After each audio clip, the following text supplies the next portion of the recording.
Section 2.1, the addition property of equality.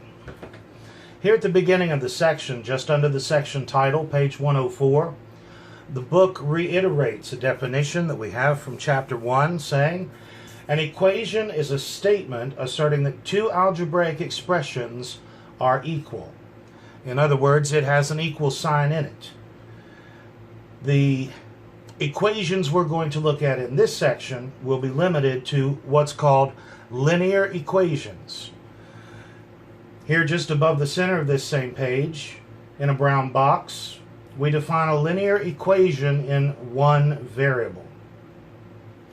Your book says, a linear equation in one variable, here in x, can be written in the form ax plus b equals c, where a, b, and c are real numbers, and a is not 0.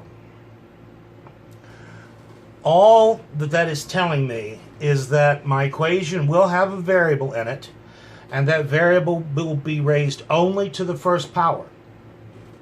I will not see any x squareds. I will not see any square root of x. I will not see an x in an absolute value.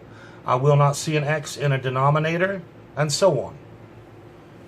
Linear equations are equations in which the variables are raised only to the first power. They might have a coefficient on them.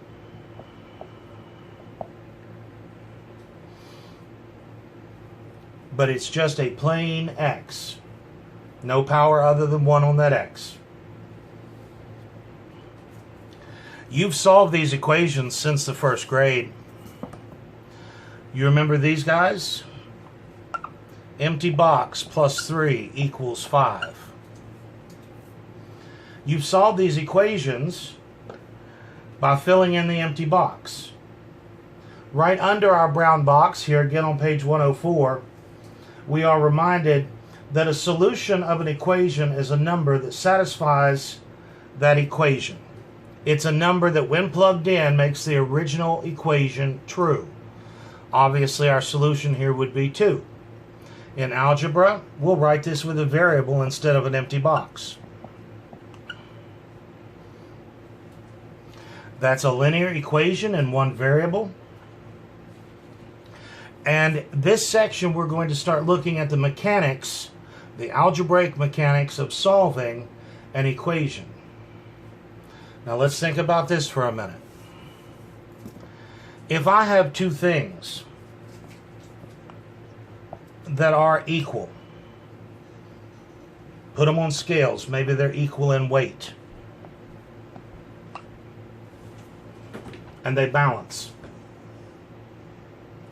Does it make sense to you that I can add the same amount of weight to each side of these scales and it will still balance?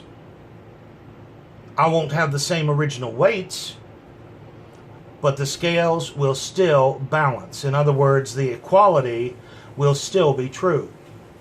That's the idea behind the addition property of equality. Top of page 105. It says if a, b, and c represent real numbers, make no mistake, this a, b, and c has nothing to do with the a, b, and c mentioned in the previous brown box.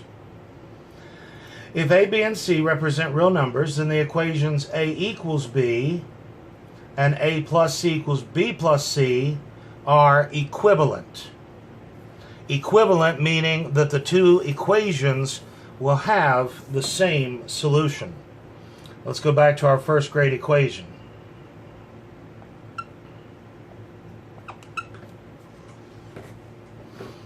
We know what goes for our x, but the mechanics of this problem, I want to write an equivalent equation that says x equals.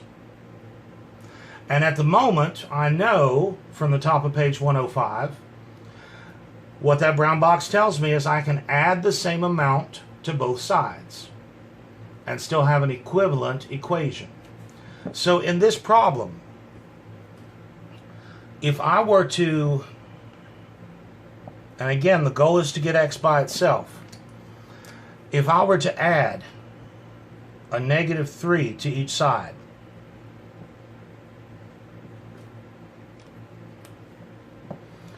what happens on the left-hand side? 3 plus negative 3 is 0. Those are opposites, and so they subtract out, they cancel, leaving just the x. On the right-hand side, 5 plus negative 3 is 2. Because we added the same amount to both sides, we know that all three of the equations here on the board are equivalent. That is, they have the same solution. And if x is equal to 2 at the bottom, then we know x must have been equal to 2 at the top. And of course, when we plug in 2 for x, that does give me a true statement. This also leads to the fact that what are we doing really when we're adding a negative? We're subtracting. We're subtracting that same amount from both sides. So on page 106 here at the top, in the brown box, the addition property of equality is extended to cover subtraction. It says the same number may be subtracted from each side of an equation without changing the solution. So I could have written the problem in terms of subtraction. I could have said, well, what's happening to the x? 3 is being added to it. How do I undo that? Subtract 3. And I get the same result. So the addition property of equality allows me to add and subtract the same amount on both sides of an equation, and our goal is to get down to x equals a number. That number will then be the solution. Notice that I put a box around just the number. What's a solution? A solution is a number I can plug back into the original. A solution is not an equation, so I typically will not box the x equals 2. Now, if you box x equals 2, I'm going to count that right. But strictly speaking, the solution is not x equals 2. X equals 2 is still an equation. The solution is the 2 itself. And so you'll see me simply box the solution itself, the number itself. We are going to take a little shortcut in our notation. Instead of rewriting that equation and popping on these negative 3's, it will suffice just to immediately under the step where I'm working, write minus 3, minus 3. Then here on the left-hand side, the 3 subtract out to leave just the x. And on the right, 5 minus 3 is 2. The rest of the section is primarily examples. And so let's turn to the homework set and have a look at several of these problems. Let's start with number 18.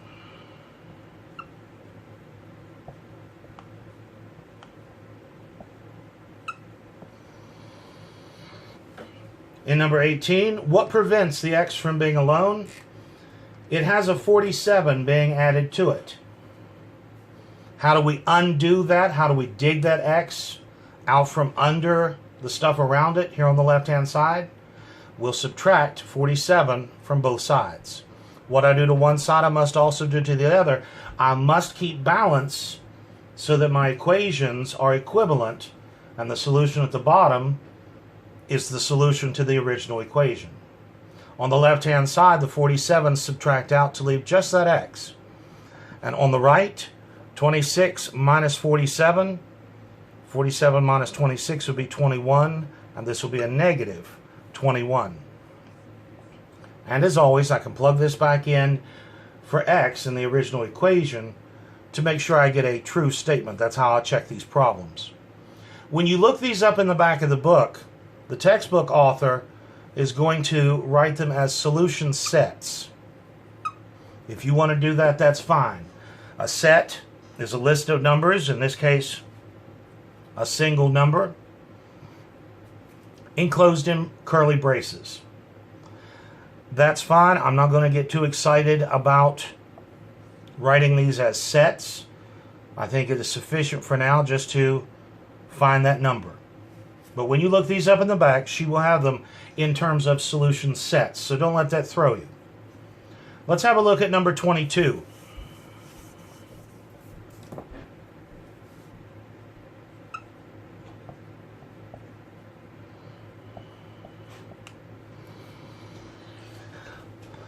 What's happening to that k to keep it from being by itself? Well, the k is being added to an 8. How do I undo this addition of an 8 to that k? I will subtract 8. Subtract 8 from both sides. On the left-hand side, this leaves simply k. And minus 4 minus 8, you can think of adding those two negatives. A negative 4 plus a negative 8 puts me at negative 12.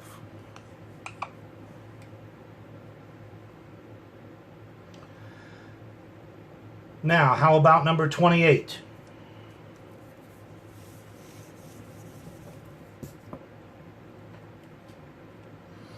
In number 28, notice that the x appears on the right-hand side, and that doesn't matter. It doesn't matter which side the x lands on. It can land on the left or the right, because an equation can be read either direction. X equals 7 is the same as 7 equals x. So I don't care where the x lands. It can be on the left or the right. The x is on the right. There's no point disturbing him. And so let's get him by himself. To get that x by himself, he's having a 2/3 subtracted from him. I'll add 2/3. What I do to one side, I must do to both sides to keep the equation balanced. On the right-hand side, that leaves me just x. On the left-hand side, I'm going to need a common denominator. Least common would be 12. So this becomes a negative 3/12 plus a positive 8/12, which is the same as saying 8 of them minus 3 of them leaves 5 of them. Positive 5/12. Always check for lowest terms. That's obviously in lowest terms. Put a box around it. You can always take this, plug it back in for x, and verify that it does make the original statement true. Number 34. In number 34, we have x's appearing on both sides. We need that x to be collected on one side only, either the left or the right. Now, for this section, I want you to always take your variable to the side where there are more of them to start with. After the next section, it won't matter. But for now, there is a detail that we have not discussed, which we will take care of in section 2.2. So I look at this and I say, well, there's 5 on the left, there's 4 on the right. I want to bring my x's to the left where there are more x's to begin with. That's just for this section, and in the next section we'll explain how we can take it to either side and it will be fine. For this section, I want to take my variable to the side where there are more to begin with. How do I move this 4x off of the right-hand side? Well, I subtract him off. Subtract 4x from both sides. Subtract 4x from both sides. So on the right-hand side, my 4x's, those are opposites. They subtract out to leave just that 9. On the left-hand side, 5x minus 4x, combined like terms, leaves me 1x. We never write the coefficient 1 in front of an x. Not as part of a final result, at least. We don't write 1x, we write simply x because we understand that that means 1x. And this one's solved. Let's go ahead and do a check on this one. See what that looks like. Plug 9 back in for x into the original equation. So we have 5 times, and we think x is 9. Is that equal to 4 times, we think x is 9, and plus 9. On the left, multiply to get 45. On the right, we've got a couple things to do. We'll multiply to get 36, and 36 plus 9 is 45. That checks, meaning that 9 must be a solution to this equation. Number 36.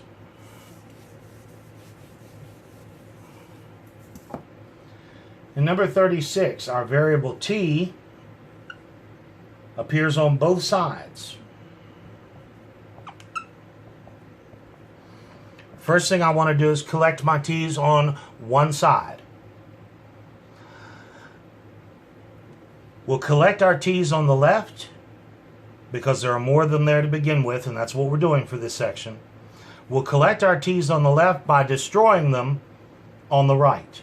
To destroy the term positive 7t, we'll subtract 7t from both sides. Notice I line them up right under their like terms. On the left-hand side, 8t minus 7t is simply t, and plus that 5. No mystery here. 7t minus 7t leaves 0. We've got t on one side. Now we need t by itself. That's prevented by this 5 being added. To undo that, we'll subtract 5. Do that on both sides. The 5 subtract out on the left to leave t, and equals on the right. 0 minus 5 is negative 5. And as always, I can plug back in. Given the time and the inclination, plug back in, make sure it makes that original statement true.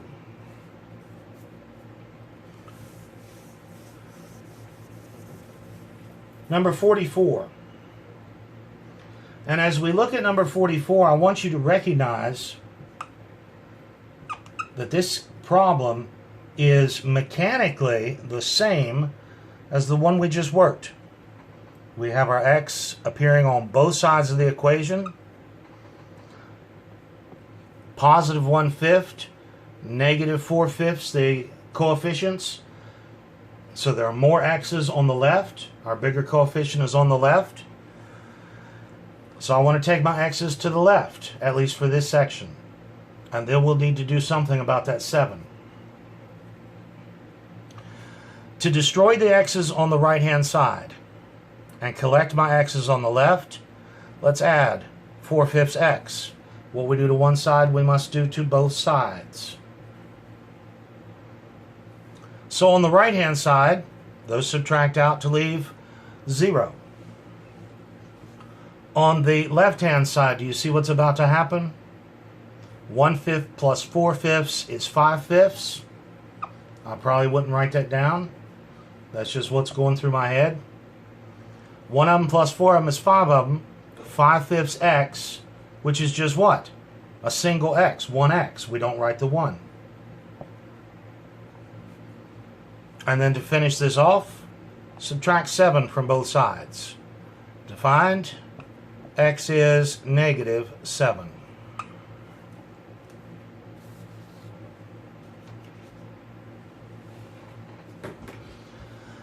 Number 54.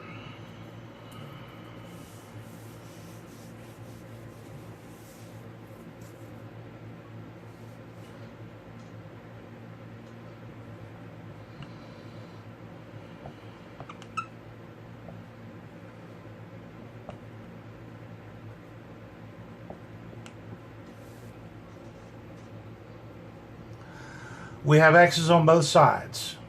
So my first objective is to collect the x's on one side. And for now we're collecting those x's where there are more of them to begin with. I want to destroy the x's on the right so I can collect my x's on the left where there are more x's to start. To destroy the x's on the right hand side, we need to subtract off that 8x. Do that to both sides. This will leave me a single x plus that 5. On the right hand side, the 8x's subtract out to leave just that 4. And now to get x finally by itself, subtract 5 from both sides.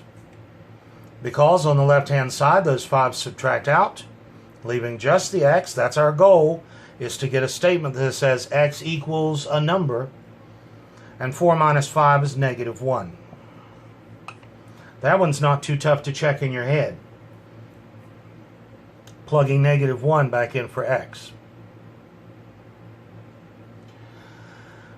Let's try number 56, but I want you working ahead of me on this one. Let's get the problem written down, and then we'll pause and let you work this. When you're done, come back and we'll compare answers.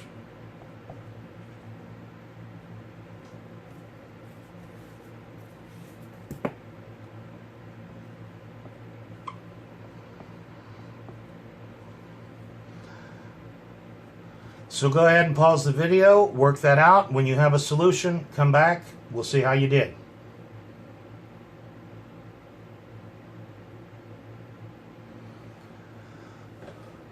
Again, with this problem, I might say it is mechanically the same as number 54. It's going to work out that same way. We have 13 t's on the left, 12 t's on the right. There are more t's on the left, so let me, at least for now, collect my t's on the left-hand side. That means destroy the t's on the right. We'll subtract 12t.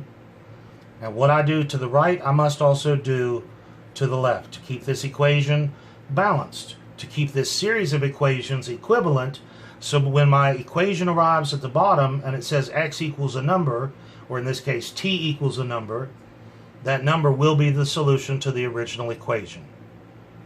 Keep it balanced. 13t minus 12t is t, plus that 9. On the right side, the 12t subtract out to leave just 9. To get t finally by itself, I need to subtract a 9 off of the left-hand side. What I do to the left, I must also do to the right. On the left, the 9 subtract out to leave just that t. And on the right-hand side, 9 minus 9 is 0. That one's certainly easy to check in your head. Plug 0 back in for t and see that that does indeed make a true statement. Number 66. Number 66 adds an extra step. Let's get it up on the board first.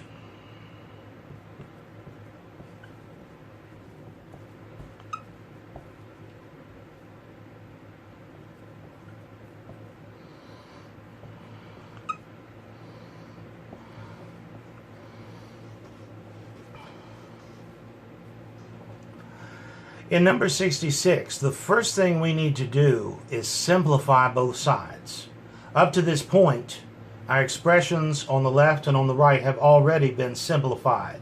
There was nothing we could do to boil them down further. But in this problem, my expression on the left-hand side, I've got some like terms I can combine. My expression on the right-hand side, I've got some numbers to add. So let's get that done. Combining like terms here on the left-hand side. 4x plus 3x is 7x. 7x minus 6x is 1x, or simply x. And what? Minus that 6. On the right-hand side, add up our numbers to get 13. To get x by itself now, add 6 to both sides. And I find that x is 19.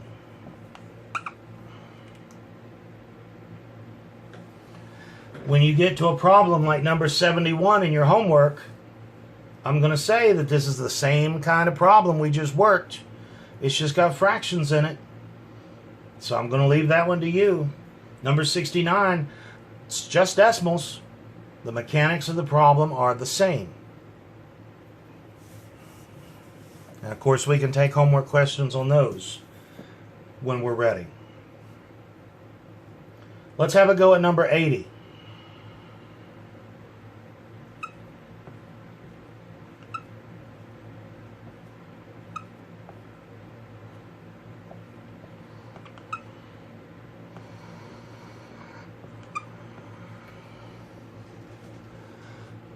Before we begin juggling terms around, those terms have to be where I can get to them, not locked away under parentheses. And as we know, part of simplifying an expression, this expression on the left, this expression on the right. Part of simplifying an expression includes removing grouping symbols. I can't do what's in the parentheses because I don't know the value of r. But I can do what? Here on the left-hand side, I can distribute that 2. Distribute that 2 to give me negative 6r plus 4 equals, and distribute this negative 5. Watch your signs. Negative 5 times r, well, that's just negative 5r. Negative 5 times what? Negative 3 is plus 15. Both sides are simplified. I'm ready to collect my variable on one side. Which side has more r's on it? Which is bigger, negative 6 or negative 5? Negative 5 is bigger than negative 6. So I want to bring my variables all to the right-hand side. That is, I want to destroy them on the left. How do you get rid of a minus 6r? You add 6r. What I do to one side, I must do to both sides. On the left, this will leave me just that 4. On the right, minus 5 plus 6, that's going to give me just 1r. We write simply r, and plus that 15. Then to get r by itself, subtract 15 from both sides. To find that r is negative 11. As always, if you have the time, it's a good idea to plug that back in to make sure that you have the correct solution. Let's grab one of these at the bottom of the homework, number 88, where again we are gearing up for, in a few sections, word problems. And we're going to be translating English to algebra now. Number 88. The instructions says, write an equation using the information given in the problem, use x as the variable, then solve the equation. Number 88. 1 added to 3 times a number is 3 less than 4 times the number. Find the number. A piece at a time. 1 added 2. If I'm adding 1 to something, it sounds like that something should be in front of the 1. Because remember, subtraction, if it said subtracted from, you couldn't turn that around. So I like to stay in this habit. 1 added to what? Added to 3 times a number. 1 added to 3 times a number is, there's my equal sign, is 3 less. How do I write 3 less? Can I write 3 minus? No. That's why I like to stay in the habit, even when I'm adding, of interpreting it absolutely literally. It says is 3 less. 3 is being subtracted from something. Is 3 less than 4 times the number? They asked me to find the equation, but they also asked me to solve. We found the equation. Now let's get to solving. Both sides are already simplified. Let's collect the x's on one side. There are more x's on the right, so at least in this section, at least for now, we've said let's collect where there are more. We'll collect x's on the right by destroying them on the left. Subtract 3x from both sides.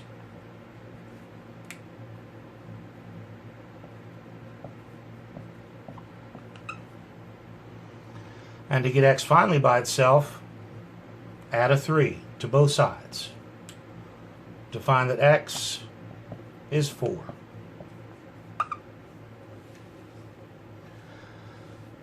So that's our look at section 2.1.